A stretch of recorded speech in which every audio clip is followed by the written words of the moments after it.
और इसी बीच मिल्कीपुर चुनाव को लेकर के अब तक की सबसे बड़ी खबर आपको बता रहे हैं।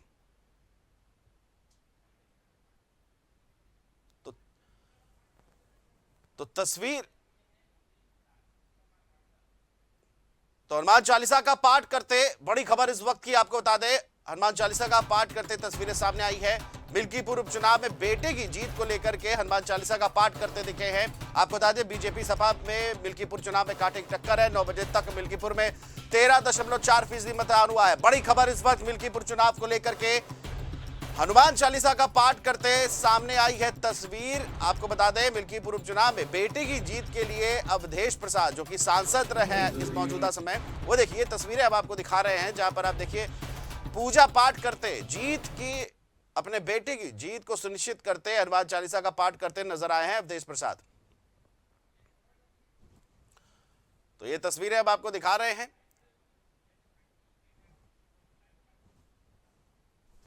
और इसी खबर पर हमारे साथ यूपी स्टेट हेड विजय त्रिपाठी जी जुड़े हैं। विजय जी, जिस तरह से तस्वीरें आ रही है, करण भी वहां पे हमारे साथ मौजूद है और जिस तरह से मुस्लिम महिलाएं बढ़ चढ़कर हिस्सा ले रही है, युवाएं हिस्सा ले रहे हैं, और एक तस्वीर आई है अवधेश प्रसाद जी की, वो भी जो है हनुमान चालीसा का जाप करते नजर आ रहे हैं क्योंकि उनके बेटे जो है चुनावी अखाड़े में इस समय वो दंगल में मौजूद है। क्या आपका कहना होगा? देखिए, सबसे बड़ी बात है जीत के लिए जिस संस्कृति को वो बिलोंग करते हैं यानी समाजवादी पार्टी को, वो राम से किनारा करती नजर आती है। हर बार हर चुनाव में वो हिंदुत्व और हिंदुत्व के एजेंडे से किनारे रहती है। लेकिन अजीत प्रसाद को ये मालूम है, और सबसे बड़ी बात है कि जो अवधेश प्रसाद जो अयोध्या के सांसद हैं, उन्हें मालूम है कि बिना राम के इस चुनाव को पार नहीं किया जा सकता। तो हिंदू वोटर्स, जो ब्राह्मण वोटर्स हैं, जो अपर कास्ट है, उसे भी रिझाने के कुछ तरीके आने चाहिए। तो ये चुनावी फार्मूला है। जिस तरीके से वो रोने में माहिर है, उसी तरह ये पूजा पाठ भी उनका जनता को लुभाने के लिए है, जनता के बीच में एक सिंपैथी गेन करने के लिए है, ताकि कुछ लोगों को तो समझाया जा सके कि मैं हिंदू विरोधी नहीं हूं, मैं सनातन विरोधी नहीं हूं। वहां के एक जो लोकल अगर लोगों की बात करा जाए तो वो सबका कहना यही है कि अवधेश प्रसाद बड़े ही साफ दिल के आदमी है। वो जल्दी रोने लगते हैं, वो जल्दी किसी पर गुस्सा नहीं होते हैं। तो इस तरीके की जानकारियां वहां से अब इसलिए निकल कर आ रही है क्योंकि आज वहां मतदान है। मतदान के अंतिम दिन अगर वो इस तरीके की गतिविधियां करेंगे तो जो नेगेटिव छवि उनकी बनाने की कोशिश भारतीय जनता पार्टी के महान नेताओं ने की है, उसमें थोड़ी कमी होगी और उनको फायदा मिल सकता है। लेकिन कितना फायदा मिलेगा और क्या फायदा मिलेगा, ये तो 8 तारीख को पता चलेगा। लेकिन फिलहाल स्थिति ये है कि वो पूजा पाठ के जरिए सोशल मीडिया पर अपने को ये साबित करना चाहते हैं कि वो न राम विरोधी है न सनातन विरोधी है। उनकी प्रक्रिया सिर्फ इतनी है कि वो भगवान में आस्था रखते हैं, और लेकिन समाजवादी पार्टी के साथ राजनीति करते हैं उनके लिए भी। और जिस तरीके से समाजवादी पार्टी के अखिलेश यादव ने भी कल कहा कि राम हमारे आराध्य हैं, इसमें कहीं कोई गुंजाइश नहीं है। लेकिन हम किसी के कहने पर राम की पूजा नहीं करते, हम अपने मन से करते हैं। तो ये वो दिखाने की कोशिश की और एक तरीके से वोटरों पर एक नई छाप छोड़ने की कोशिश की है अवधेश प्रसाद ने, कि शायद कुछ आज गुंजाइश हो। जो टर्नआउट है, मतलब कहा यह जा रहा है कि लड़ाई बहुत कांटे की है, पहला किधर भी बदला जा सकता है और किसी भी तरफ जीत का जो श्रेय है वो किसी को भी मिल सकता है। लेकिन कोई भी आदमी कुछ भी कमी नहीं करना चाहता है। अगर अवधेश प्रसाद जीतते हैं, उनके बेटे जीतते हैं, तो जाहिर सी बात है ये मान लिया जाएगा कि उनका ये सब करना जायज रहा और वो जनता की नब्ज पकड़कर काम कर रहे थे। लेकिन अगर वो हारते हैं तो भी ये समझा जा सकता है कि वो शायद जनता की नब्ज को पहचान नहीं पाए, या जो भी उनसे कमियां रही हैं वो जल्दी समय पर पूरी नहीं कर पाए। बिल्कुल, संकट कटे हरे पीड़ा जो सुमरत हनुमत बलबीरा, ये इस समय जो है लगातार अवधेश प्रसाद जी जो है बोलते नजर आ रहे हैं। और देखिए, राम की भूमि है और राम तभी सुनेंगे जब हम हनुमान जी का जाप करेंगे, क्योंकि हनुमान जो है वही सेवक है। अब देखना ये होगा कि संकट जो है वो इस बार हर पाएगा कि नहीं अजीत प्रसाद का। विजय जी, हम लोग लगातार मिल्कीपुर को लेकर चर्चा कर रहे हैं, लगातार हम आप जुड़ते रहे, बातचीत होती रही। 1,25,000 दलित वोटर्स हैं। दलित वोटर्स के जो हैं वो लम्जा बिखरे हुए हैं, क्योंकि आजाद समाज पार्टी जो है उसमें भी गए हुए हैं। और इस बार का चुनाव, उपचुनाव जो है, पिछली बार के चुनाव में बड़ा अंतर है। कई लोग बागी हो चुके हैं। अब खब्बू तिवारी पहले समाजवादी पार्टी में थे, अब वो बीजेपी में चले गए। ब्राह्मण जो है वो दूसरा वहां निर्णायक है, 60,000 वहां पे उसकी आबादी है। क्या लगता है कि जीत का फैसला जो है वो कितना रहेगा? क्योंकि अभी अगर तस्वीरें देखें, करण जैसे जो है मौजूद थे, युवा जो है वो सबसे ज्यादा है और मुस्लिम महिलाएं भी बढ़ चढ़कर हिस्सा ले रही हैं। विजय जी, देखिए, सबसे बड़ी बात, अगर ये माना जाए कि क्या राजनीति में कुछ परसेप्शन है, तो वो मिल्कीपुर हमेशा उस परसेप्शन को तोड़ता हुआ नजर आया है। अभी तक स्थिति ये रही है कि वहां समाजवादी पार्टी का कब्जा रहा है और समाजवादी पार्टी लगातार वहां पर चुनाव जीतती रही। क्यों? क्योंकि जातिगत समीकरणों में समाजवादी पार्टी भाजपा से काफी अच्छा चुनाव लड़ती है, क्योंकि उसके पक्ष में माहौल है। लेकिन जिस दिन से योगी आदित्यनाथ ने मिल्कीपुर की जिम्मेदारी ली है और मिल्कीपुर में जो विकास की योजनाओं को लेकर जमीनी स्तर पर अपने कार्यकर्ताओं, नेताओं सबको लगाया है, जहां आम जन जन तक पहुंचने की जो कोशिश योगी आदित्यनाथ की दिखी है, उससे इस बार मूवमेंट में चेंजिंग है।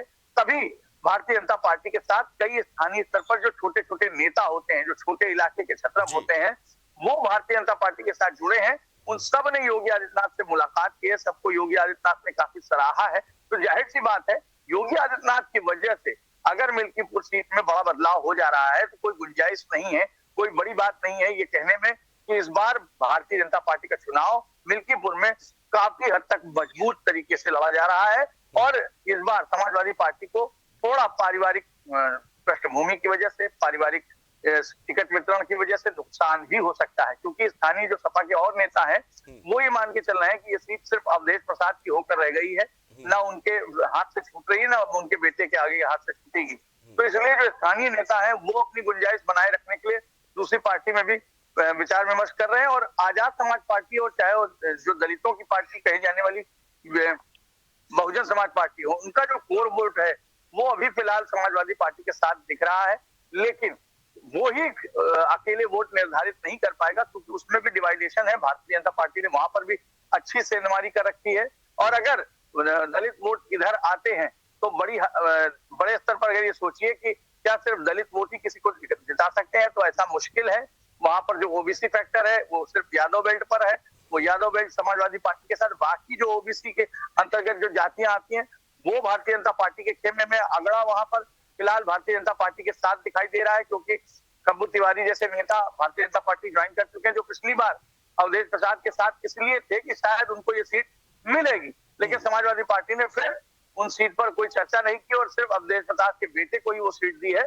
तो जाहिर सी बात है, इस बार कब्बू तिवारी नाराज है समाजवादी पार्टी से और वो सीधे सीधे अपने कई समर्थकों के साथ भाजपा का दामन थाम चुके हैं। और इसीलिए भाजपा वहां पर 60,000 वोटों के तुलना में 30,000 35,000 वोटों को भी अगर हासिल कर लेती है तो ये अवधेश प्रसाद के बेटे के लिए मुश्किल होगा और समाजवादी पार्टी यहाँ पर थोड़ी सी चुनौतियां झेलेगी। ठीक है विजय जी, आपके पास आपको रोकना चाहूंगा और इस वक्त एक और बड़ी खबर जो है वो आपको बता देते हैं। इस वक्त एक और बड़ी खबर आ रही है। प्रयागराज यानी संगम नगरी जो है वहां पहुंच चुके हैं देश के प्रधानमंत्री नरेंद्र मोदी।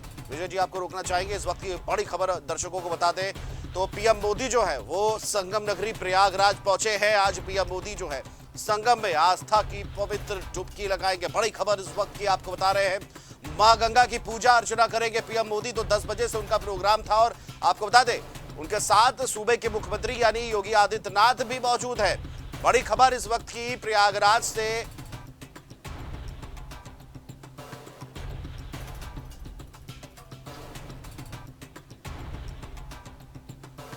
विजय जी, आपसे एक प्रश्न मेरा रहेगा कि दिल्ली और मिल्कीपुर में वोटिंग हो रही है और पीएम मोदी जो है वो सियासी डुबकी लगाने पहुंचे हैं। आपका आस्था की डुबकी लगाने पहुंचे हैं, माफ कीजिएगा, आस्था की डुबकी जो है वो लगाने पीएम पहुंचे हैं।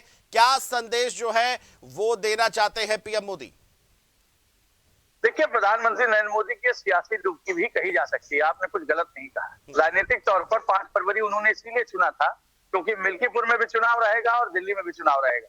तो संदेश देने की पॉलिटिक्स भारतीय जनता पार्टी शुरू से करती आई है, इसमें कहीं कोई दो राय नहीं है कि आस्था के ही सहारे इतने बड़े आयोजन को भारतीय जनता पार्टी ने इसीलिए किया है कि देश की लगभग 125 करोड़ जो आबादी है वो एक हिंदू जनमानस से जुड़ी हुई आबादी है और उन्हें भारतीय जनता पार्टी अपना मानकर चलती है कि वो हमारे वोटर्स हैं, वो हमारे कोर वोटर्स हैं।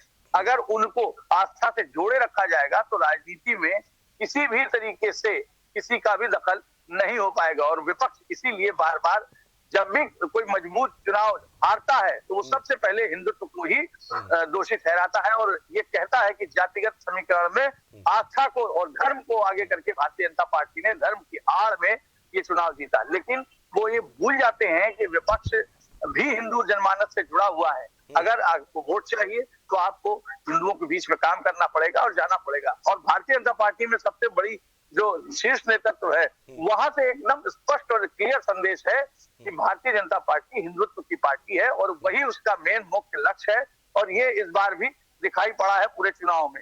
अगर आप प्रयागराज की बात करें तो प्रयागराज में आज पीएम जा रहे हैं और देश दुनिया से लोग वहां पहुंचते हैं और जो आस्था की डुबकी लगाकर जो वहां से लोगों को संदेश निकलता है वो एक बड़े वोट बैंक को भी तैयार करता है। भाजपा चाहती है कि वहां लगभग 50 करोड़ से ज्यादा लोग वहां पहुंचे ताकि पूरे देश भर में जहां जहां से लोग आएंगे उन इलाकों में भारतीय जनता पार्टी का विस्तार अपने आप होगा। क्यों? क्योंकि वहां पर इस तरीके के कोई बड़े आयोजन नहीं किए जाते, चाहे पश्चिम बंगाल हो, चाहे गुजरात हो, चाहे महाराष्ट्र हो, चाहे और जो राज्य हैं वहां पर इस तरीके के बड़े आयोजन नहीं होते। लेकिन भारतीय जनता पार्टी उत्तर प्रदेश की भूमि को राजनीतिक सियासत के लिए सबसे उपजाऊ जमीन मानती है, इसीलिए वो यहाँ पर आए दिन प्रयोग पर प्रयोग करती है और वो हिंदुओं का प्रयोग होता है, वो हिंदुत्व के ऊपर प्रयोग होता है ताकि वहां से जो रिजल्ट निकले उसका फायदा पूरे देश भर में मिले। और ये भी एक स्पष्ट बात है कि इसमें भाजपा के टॉप टू बॉटम सभी नेता शामिल रहते हैं, उनका कहीं कोई हस्तक्षेप नहीं है। एक केंद्रीय लाइन तय है, इसी पर चलना है और सारे छोटे बड़े नेता उसी पर चलते हैं। प्रधानमंत्री भी आज उसी लकीर पर दिखाई पड़ रहे हैं, वो प्रयागराज जा रहे हैं और बाकायदा एक स्पष्ट संदेश दे रहे हैं कि भारत में इतने बड़े महाकुंभ का आयोजन सनातन परंपरा की एक ऐसी मिसाल है जो फिलहाल किसी देश में नहीं है, कहीं दुनिया भर में नहीं है, किसी राज्य में नहीं है। तो ये एक अपने आप में बड़ी बात है। प्रधानमंत्री उसी बात को पूरा करने की कोशिश में है और आज जब वो प्रयागराज पहुंचे हैं तो वहां से भी वो यही संदेश देंगे कि हम सियासत के साथ राजनीतिक तौर पर जुड़े तो जरूर हैं लेकिन अपनी आस्थाओं से भी उतना ही जुड़े हैं जितना उन्हें जोड़ना चाहिए। धर्म को लेकर के स्पष्ट है, भाजपा में सभी का माइंड क्लियर रहता है कि हमें अपने धर्म के साथ जुड़ाव रखना है और ये धर्म ही हमें राजनीतिक तौर पर मजबूती प्रदान करेगा। और इसीलिए विपक्ष बार बार चाहे जातिगत समीकरण हो, चाहे सर्वेक्षण या आरक्षण की बात हो, चाहे आरक्षण के मुद्दे पर आंदोलन की बात हो, इस तरीके के तमाम मुद्दे आते हैं लेकिन हिंदुत्व के आगे वो टिक नहीं पाते हैं क्योंकि राजनीतिक तौर पर हिंदुत्व एक बहुत बड़ा मुद्दा है जिसके आगे कोई खड़ा नहीं हो पाता।